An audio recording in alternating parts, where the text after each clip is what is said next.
All right, we're laughing. Scare people to death.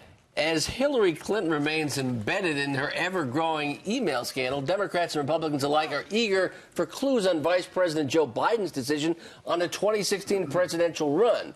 But his intentions remain elusive. Joining us now with an inside scoop on Biden's plans is Ed Klein, author of Unlikable, The Problem with Hillary. Good morning, Ed. Good morning. Thanks for being on Fox and Friends Weekend. So do you think Joe Biden himself, does the vice president himself know what he's going to do, or is he waiting to see how the chips fall? My sources say that even this weekend, he still hasn't made up his mind. He's with his wife and family. His wife has already said if he goes, she's behind him.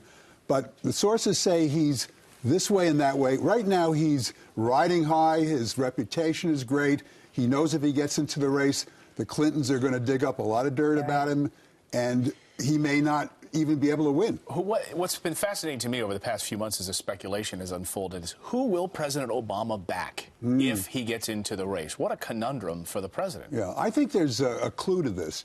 The vice president does not get on Air Force Two, the vice president's plane, without a specific okay from the White House. And the White House has been saying, go, Joe, go. He's been flying all over the United States on Air Force Two, speaking to African-American groups, gay groups, union groups, with the backing and blessing of the White House. But, Ed, could that be as a safety net in case Hillary Clinton gets indicted? I think the Obama White House does not want to see Hillary Clinton succeed Barack Obama in the Oval Office because they don't feel that she has the kind of principles and stands for the same kind of thing that he does, and that Biden would carry on the legacy. And in terms of the backing and blessing, as we're talking about, of the president, wouldn't Joe Biden have to go into the Oval Office or go to Camp David or go here or go somewhere and say to President Obama, listen, I'm really seriously thinking about this, Barack.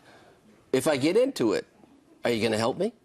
I believe they've already had that conversation. According to my sources, Barack Obama has said we will throw the entire backing of the White House, the Democratic National Committee, money, and if possible, even the minority vote, if we can get it for you, Joe.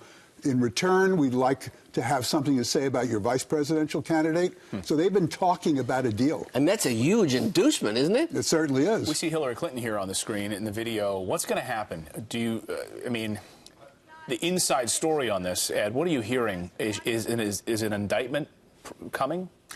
According to my sources, it's not that easy to get a criminal indictment unless you can show criminal intent. So the FBI, which is now investigating whether that unsecured server had classified information on it, has to prove, or at least I should say the Attorney General has to prove, once the FBI investigation is over, that she intended to do criminal things. That's not clear. I think it's still 50-50 whether she'll be indicted. Wow. Interesting fall shaping up here. Ed Klein, always great to see you this morning. Good to be here. Thanks, Ed.